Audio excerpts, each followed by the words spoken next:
السلام علیکم ناظرین آج ہم بات کریں گے اے دل آزمانے ہی کی ایپیسوڈ نمبر 2 کے بارے میں۔ کہانی ایک بار پھر اسی دردناک حقیقت کے ساتھ آگے بڑھتی ہے جہاں میرا اپنے باپ سے شکوہ کرتی ہے کہ وہ ہمیشہ ان سے دور رہے، صرف اس لیے کہ وہ یہ سمجھتی رہے کہ ان کی پیدائش نے ان کی ماں کو ان سے چھین لیا۔ گھر میں صبح کا آغاز ہوتا ہے مگر ماحول پہلے سے ہی پوشیدہ ہوتا ہے۔ شیریں حسب معمول طنزیہ انداز میں بات کرتی ہے اور گھر کے کاموں کا بوجھ مرحا اور گل پر ڈالتی ہے، جبکہ نیزا اپنی مرضی کی زندگی گزار رہی ہوتی ہے۔ اسی دوران ایک چھوٹا سا واقعہ بڑی شکل اختیار کر لیتا ہے۔ گل چائے بنانے کی کوشش کرتی ہے مگر شیریں اسے روکنے کی بجائے سختی سے پیش آتی ہے۔ اسی کشمکش میں گرم پانی گل کے ہاتھ پر گر جاتا ہے۔ گل درد سے چیخ اٹھتی ہے۔ جب بہروز آتا ہے تو گل سچ بتانے کی کوشش کرتی ہے کہ شیریں نے اسے دھکا دیا تھا، مگر ہمیشہ کی طرح اس کی بات پر یقین نہیں کیا جاتا اور معاملہ دبا دیا جاتا ہے۔ ہسپتال سے واپسی کے دوران گل اپنے باپ سے دل کی بات کرتی ہے۔ وہ کہتی ہے کہ گھر اسے سکون نہیں دیتا کیونکہ وہاں ماں جیسا پیار نہیں ہے۔ وہ خواہش ظاہر کرتی ہے کہ وہ تینوں الگ گھر میں رہیں تاکہ وہ اپنے باپ کی محبت محسوس کر سکیں۔ وہ اپنے باپ کو احساس دلانے کی کوشش کرتی ہے کہ انہوں نے کبھی انہیں قریب آنے ہی نہیں دیا۔ بہروز لمحاتی طور پر نرم پڑتا ہے مگر یہ نرمی صرف اس وقت تک محدود رہتی ہے۔ ادھر انیزا اپنی ماں کے ساتھ اسفند کے گھر جانے سے انکار کر دیتی ہے اور صاف کہتی ہے کہ اسے اسفند پسند نہیں۔ وہ اسے ایک ماماز بوائے کہہ کر مسترد کر دیتی ہے۔ اسی دوران اسفند خود ان کے گھر آ جاتا ہے۔ شیریں اس کا گرمجوشی سے استقبال کرتی ہے اور انیزا کو اس کے قریب لانے کی کوشش کرتی ہے مگر انیزا کا رویہ سرد رہتا ہے۔ مرحا اسفند سے ملتی ہے۔ دونوں کے درمیان ایک عجیب سی جھجک اور خاموش جذبات ہوتے ہیں۔ اسفند کو احساس ہوتا ہے کہ مرحا پہلے جیسی نہیں رہی۔ گھر میں خوشی کا موقع آتا ہے جب انیزا کی سالگرہ منائی جاتی ہے۔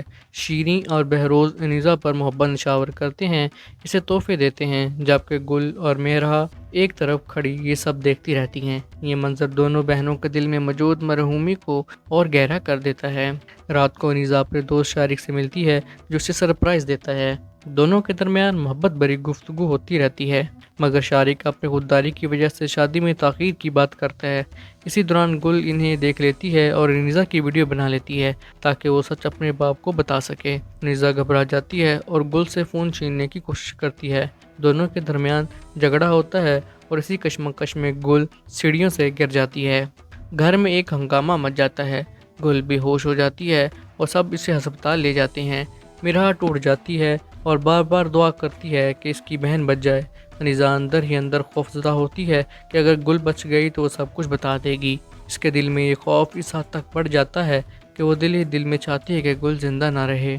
ہسپتال میں ڈاکٹرز گل کی حالت نازک بتاتے ہیں اور پولیس بھی پہنچ جاتی ہے کیونکہ معاملہ مشکوک ہوتا ہے۔ سب سے پوچھ گچھ کی جاتی ہے کہ یہ حادثہ تھا یا کسی نے دھکا دیا۔ انیزا جھوٹ بولنے کی کوشش کرتی ہے جبکہ مرحا اور بہروز شدید پریشانی میں ہوتے ہیں۔ کچھ دیر بعد ڈاکٹر آ کر بتاتے ہیں کہ گل کو ہوش آ گیا ہے مگر اس کی حالت ابھی بھی خطرناک ہے۔ جب پولیس گل سے پوچھ سوال کرنے کی کوشش کرتی ہے تو وہ نیم بے ہوشی میں وہی جملے دہراتی ہے جو جھگڑے کے وقت کہے گئے تھے۔ اچانک اس کی حالت مزید خراب ہو جاتی ہے اور ڈاکٹر سب کو باہر نکال دیتے ہیں۔ آخرکار وہ لمحہ آتا ہے جس کا سب کو ڈر تھا۔ ڈاکٹر باہر آ کر بتاتے ہیں کہ وہ گل کو بچا نہ سکے۔ یہ سن کر مرحا پر قیامت ٹوٹ پڑتی ہے۔ وہ چیخ چیخ کر روتی ہے اور کہتی ہے کہ وہ گل کے بغیر نہیں جی سکتی۔